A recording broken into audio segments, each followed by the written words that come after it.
Like करें, subscribe करें और बेल आइकन को जरूर दबाएं ताकि आने वाले वीडियोस आप तक सबसे पहले पहुंचे। एक बहुत बड़ा गुनाह है, बहुत बड़ा गुनाह,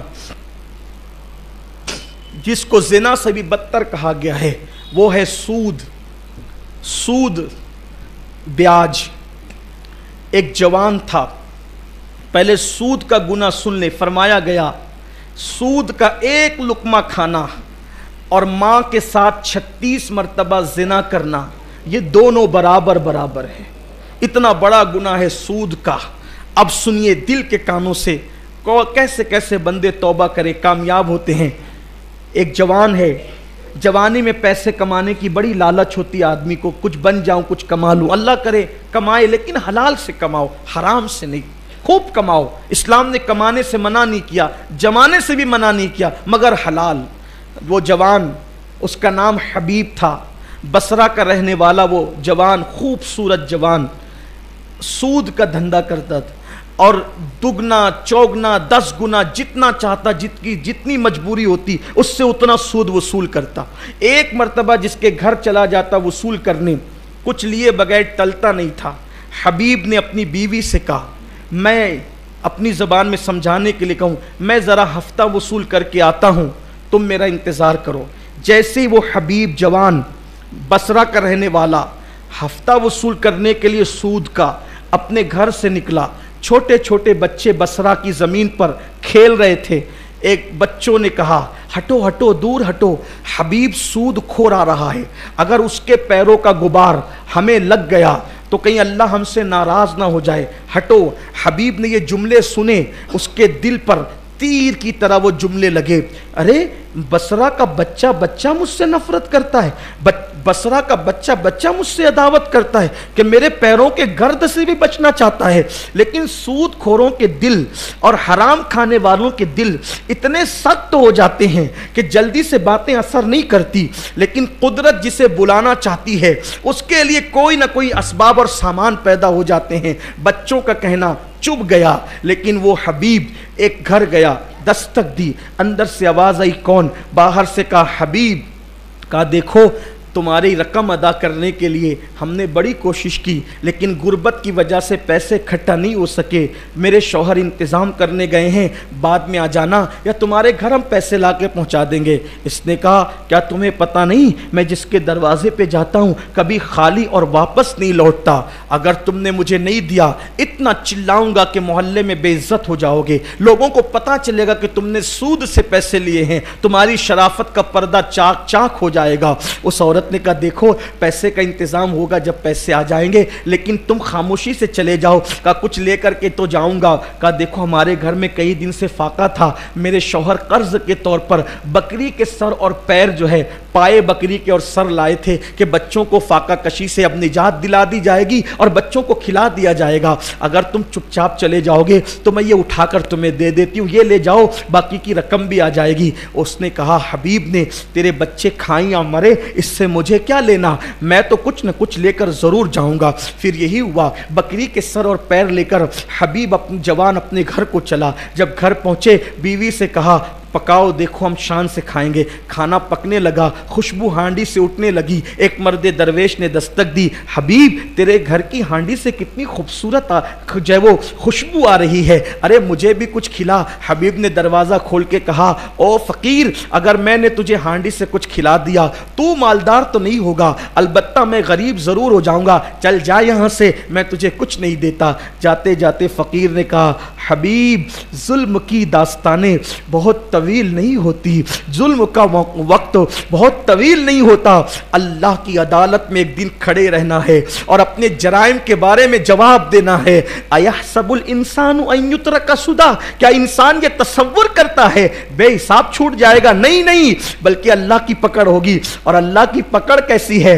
इन्ना बतश रब्बिका लशदीद, तेरे रब की पकड़ बड़ी सख्त है। कहने वाला कहकर चला तो गया। हबीब ने जब दस्तरखान बिछाया, बीवी ने खुशबूदार हांडी ला के रखी, जैसे ही हांडी से ढक्कन हटाया गया तो सारी हांडी में पाए और सर की बजाय खून ही खून भर गया। एक बच्चों का कहना, दूसरा दरवेश का कहना, तीसरा हांडी का खून बन जाना। हबीब के दिल पर 3 चोटें ज़रबदार लगी।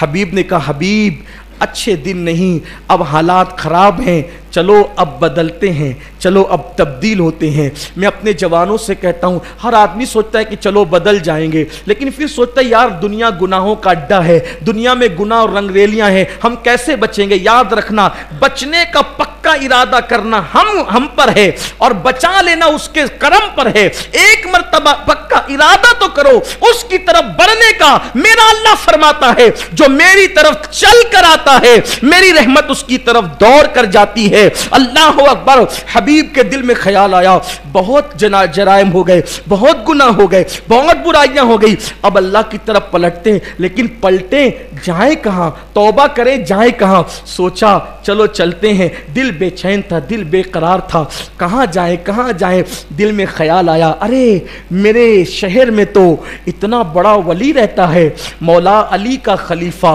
मौला अली का शागिर्द, सहाबा का शागिर्द, जिसने उम्मे सलमा रदी अल्लाह ताला अन्हा का दूध पिया, उम्मुल मोमिनीन का दूध पिया, वो इतनी बड़ी हस्ती सैयदना इमाम हसन बसरी मेरे शहर में रहते हैं। चलो हसन बसरी के पास जाएंगे और पूछेंगे कि तौबा कैसे करें, क्या करें, पूछेंगे, सवाल करेंगे। जैसे गए, हसन बसरी की महफिल सजी हुई थी, इमाम हसन बसरी की महफिल, लोग बैठे हुए थे।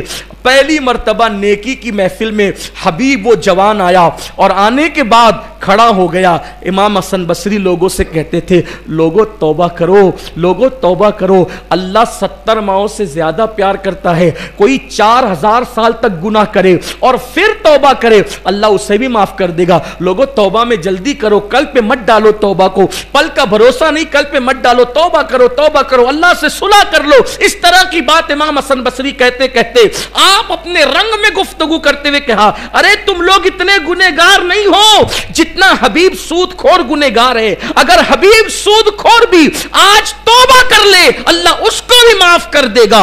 इतना सुनना था। वो जवान आगे आया, आंख में आंसू थे, मेरी मिसाल लोगों को दी जा रही है। उस जवान ने कहा, इमाम आपने ये जुमला बहुत खूबसूरत कहा, जरा एक मर्तबा और कह दो। फिर मेरे इमाम हसन बसरी ने कहा, अरे लोगों तुम इतने गुनहगार नहीं हो जितना हबीब गुनहगार है। अगर आज की तारीख में हबीब सूदखोर भी तौबा करे, अल्लाह उसको भी बख्श देगा। फिर वो जवान और करीब आके सामने खड़ा हो गया, हजरत आपकी जुमले में बड़ी लज्जत है, एक बार ये जुमला और कह दे। फरमाया, लोगों अगर आज हबीब भी तौबा करे ना, हबीब सूदखोर, अल्लाह उसको भी बख्श देगा। पैर पकड़ लिए, आप गवाह रहना, आज हबीब सूदखोर ने तौबा कर ली। इमाम हसन बसरी ने कहा, कौन है तू?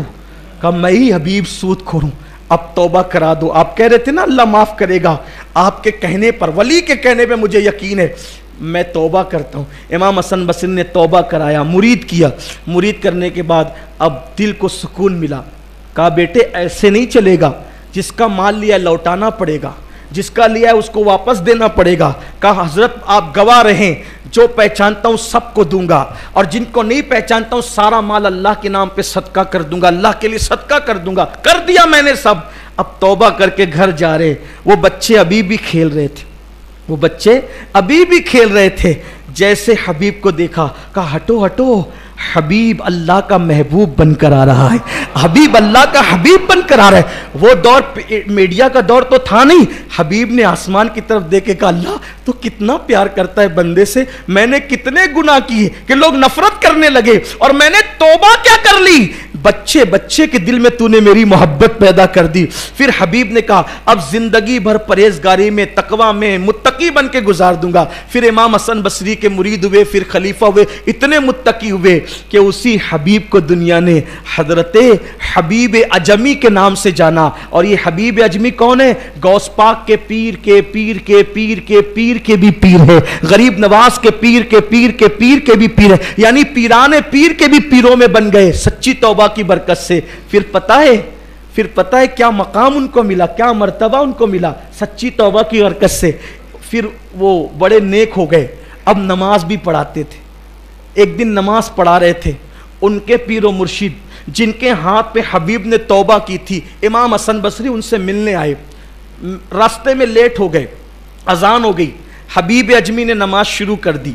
अब इमाम हसन बसरी कितने बड़े बुजुर्ग, उन्होंने तौबा कराई, उन्होंने तौबा कराई। मौला अली फरमाते थे जब हसन बसरी हो तो कोई तकरीर नहीं कर सकता, हसन बसरी का के तकरीर करना। ये मौलाए कायनात के खुलफा मशहूर 3 है, एक इमाम हसन, एक इमाम हुसैन और एक इमाम हसन बसरी। सोचो जिसे मौला अली खिलाफत दे कैसी हस्ती होगी। अब आए हबीब अजमी नमाज पढ़ा रहे, हसन बसरी ने सोचा मेरे हाथ पे तौबा की, तौबा तो मैं पहले कैसा था मेरे हाथ, मैं इसके पीछे क्यों नमाज पढ़ूं, मैं इसके पीछे क्यों नमाज पढ़ूं, इसकी शान तो मेरे बराबर नहीं है, इसका मर्तबा तो मेरे बराबर नहीं है। नमाज नहीं पढ़ी, खत्म होगी नमाज। फिर अपनी नमाज शुरू की। उस रात घर गए तो ख्वाब में अल्लाह का दीदार किया, ख्वाब में अल्लाह को देखा।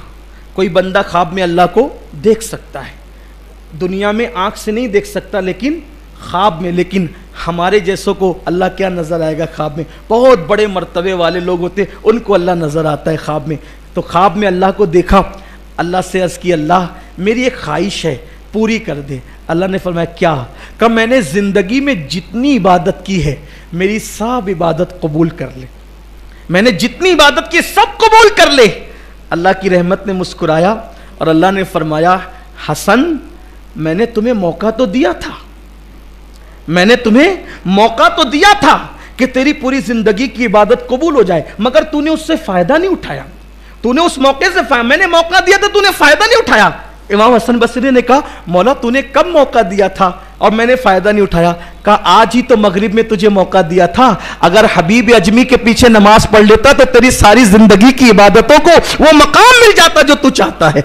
सोचो पहले की जिंदगी कहां और सच्ची तौबा के बाद की जिंदगी कहां। इमाम हसन बसरी जैसे वो कहा जा रहा है कि तुम उनके पीछे एक नमाज पढ़ते तो तुम जो चाह रहे थे वो मुराद को पहुंच जाते। ये सच्ची तौबा की बरकत है।